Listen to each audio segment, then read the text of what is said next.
తాకట్టులో ఉన్న బంగారాన్ని విడిపించి ఆ రోజు ఆన్లైన్ రేటుకే మేము కొంటాం. Sharma gold company. గౌరవనీయులైన ముఖ్యమంత్రి చంద్రబాబు నాయుడు గారు ఆవు నెయ్యిలో లడ్డూ తయారీకి వాడే ఆవు నెయ్యిలో మరి పందికి సంబంధించిన కొవ్వు, అలాగే యానిమల్ మటన్ టాలో అంటారు, ఆ కొవ్వు పదార్థం మరి ఇవన్నీ మరి కలిసినాయి అని చెప్పి మరి ల్యాబొరేటరీ టెస్టుల్లో నిరూపితమై మరి ఒకళ్ళు ఇద్దరు కాంట్రాక్టర్లని బ్లాక్ లిస్ట్ కూడా చేశారని చెప్పి మరి తెలిసిన తర్వాత భక్తుల మనోభావాలు చాలా చాలా దారుణంగా దెబ్బతిన్నమాట వాస్తవం.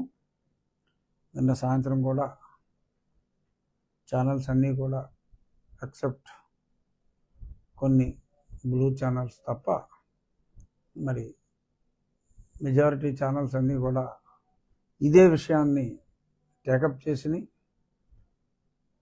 ఇక్కడ కల్తీ అన్నది నిజం, అందులో ఎటువంటి అనుమానం లేదు. ఈఓ గారు కూడా స్టేట్మెంట్ ఇచ్చారు.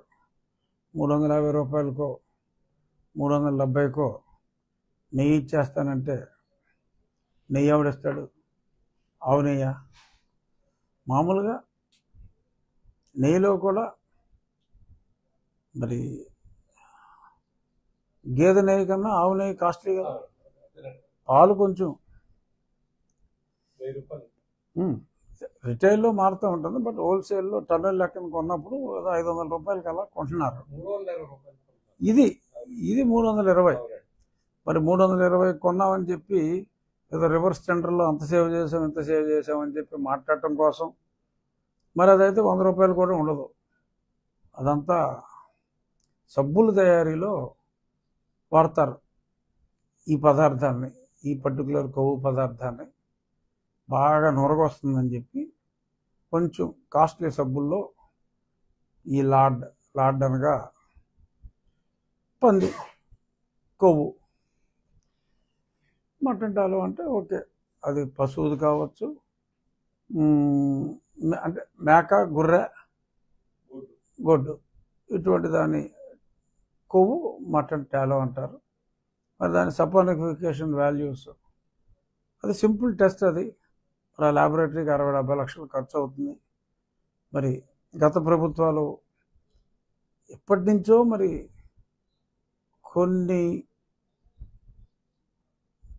వేల టన్నుల అనాలా, కనీసం వేల అనాలా, సుమారు 1,00,000 టన్ను అనాలా, దగ్గర లక్ష టన్ను కొనుగోలు చేసేటప్పుడు మరి మామూలుగానే మరి పాలు కల్తీ, నెయ్యి కల్తీ, ఈ కల్తీ యుగంలో మరి నెయ్యిలో కల్తీ ఉందా లేదా అన్నది ఆఫ్టర్ ఆల్ పెద్ద ఖర్చు కూడా కాదు. మరి ల్యాబొరేటరీ ఇప్పుడు దాకా మరి ఎందుకు లేదు మరి తిరుమల తిరుపతి దేవస్థానంలో అన్నది అది $1 బిలియన్ ప్రశ్న. ప్రభుత్వానికి సంబంధం లేదు. తిరుమల తిరుపతి దేవస్థానం ఇండిపెండెంట్ బాడీ. అంటే రాష్ట్ర ప్రభుత్వం ల్యాబొరేటరీ లేదని తప్పని నేను అన్నాను, ఎందుకంటే ప్రభుత్వాలు మారుతూ ఉంటాయి. బట్ దేవస్థానం అనేది సపరేట్ ఆర్గనైజేషన్ కాబట్టి ఆ ఈవోల్నే తప్పు పట్టాలి. ఎందుకంటే దారుణం. ఒక టెస్టింగ్ ల్యాబొరేటరీ ఉండుంటే 6 నెలలకు ఒకసారి ఏదో కన్సైన్మెంట్ వచ్చినప్పుడు యూనిఫామ్ శాంపుల్ ఎలా తెస్తారు? అక్కడ బోల్డ్ మేనేజ్మెంట్లు ఉంటాయి. ఓ ట్రక్ వస్తుంది, లైట్ ఉందమ్మ తీసి, ఒక ట్రక్ వస్తుంది, ఆ ట్రక్కు టెస్ట్ చేస్తారు, ఆ కన్సైన్మెంట్ అంతా ఇంకా వదిలేస్తారు. మరి అది కరెక్ట్ కాదు. సింపుల్ టెస్ట్, ప్రతి కంటైనర్ని ఒక శాంపుల్ తీసుకుని దాన్ని కంపల్సరీగా టెస్ట్ చేయవలసిన అవసరం ఉంది. Test cost is nothing.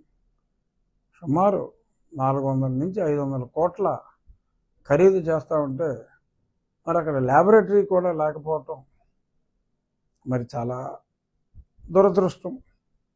మరి అఫ్కోర్స్ చైర్మన్లకి పొలిటికల్ నామినేషన్ లైన్లు వచ్చు, వారికి ఉండవలసిన ఏమంటారు నాలెడ్జ్ అనగా తెలుగులో జ్ఞానం, జ్ఞానం అంటే బాగోదు, నాలెడ్జ్ అంటే మర్యాదగా ఉంటుంది. లేకపోయినా మరి ఎగ్జిక్యూటివ్ ఆఫీసర్ మరి అంత కాస్ట్లీ మెటీరియల్ కొనేటప్పుడు టెస్టింగ్ అనేది డెఫినెట్లీ మ్యాండేటరీ. అది లేకపోవటం దురదృష్టం, దృష్టిలోపం కావచ్చు. ఇటువంటివన్నీ కూడా భక్తుల మనోభావాల్ని దృష్టిలో పెట్టుకుని చేయాలి. గత 5 సంవత్సరాల్లో ఖచ్చితంగా చెప్తున్నా, భగవంతుడికి భక్తుల్ని దూరం చేయటం ఎలా అనే క్రిమినల్ ఆలోచనతోనే బోర్డు నడిచిందన్నది పచ్చి నిజం. దానికి మూల కారణం జగన్మోహన్ రెడ్డి గారి మతం, అభిమతం, ఈ రెండు కూడా. సుమన్ టీవీలో మీ పర్సనల్ అండ్ బిజినెస్ ప్రమోషన్స్ కోసం కింది నెంబర్కి కాంటాక్ట్ చేయండి.